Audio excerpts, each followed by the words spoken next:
భార్యాభర్తల అనుబంధం.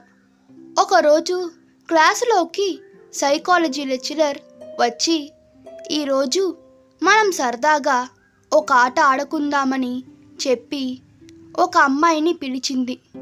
ఆ అమ్మాయికి పెళ్ళి అయ్యి 6 నెలల కొడుకు ఉన్నాడు. నీ లైఫ్లో నీకు చాలా ఇష్టమైన 30 మంది పేర్లను బోర్డు మీద రాయమని చెప్పింది లెక్చరర్. తాను ఫ్యామిలీ మెంబర్లు, బంధువులు, స్నేహితుల పేర్లను రాసింది.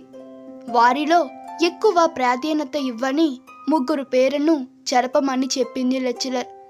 తాను బోర్డు పైన రాసిన వాటిలో 3 స్నేహితుల పేర్లను తుడిచివేసింది. నీ లైఫ్లో ఎక్కువ ప్రాధాన్యత ఇవ్వని మరో 5 పేర్లను తుడిచివేయమని చెప్పింది లెక్చరర్. తాను 5 బంధువుల పేర్లను తుడిచివేసింది.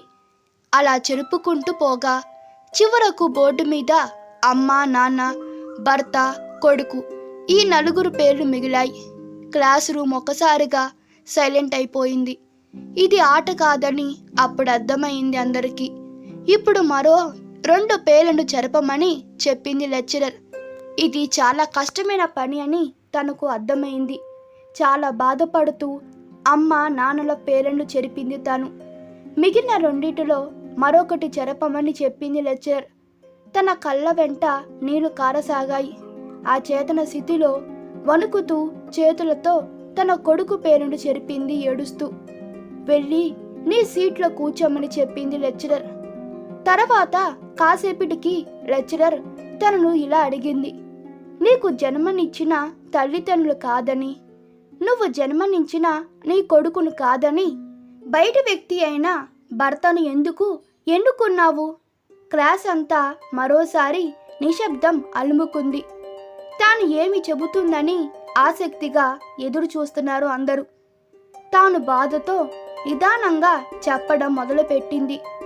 ఏదో ఒక రోజు నా తల్లిదండ్రులు నన్ను వదిలి నాకంటే ముందే చనిపోతారు.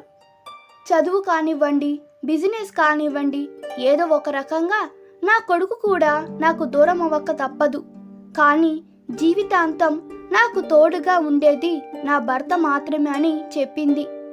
ఒకసారిగా క్లాసులో ఉన్న స్టూడెంట్స్ అందరూ లేచి నిలబడి చప్పట్లు కొట్టారు. ప్రతి కుటుంబంలో చిన్న మనస్పర్ధలు, కోపతాపాలు, కిలిగజ్జలు సహజం.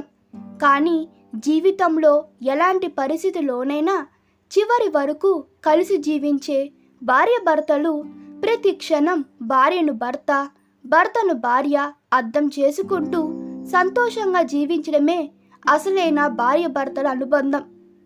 ఈ వీడియో మీకు నచ్చినట్లయితే మీ అభిప్రాయాలు కామెంట్లో తెలపండి.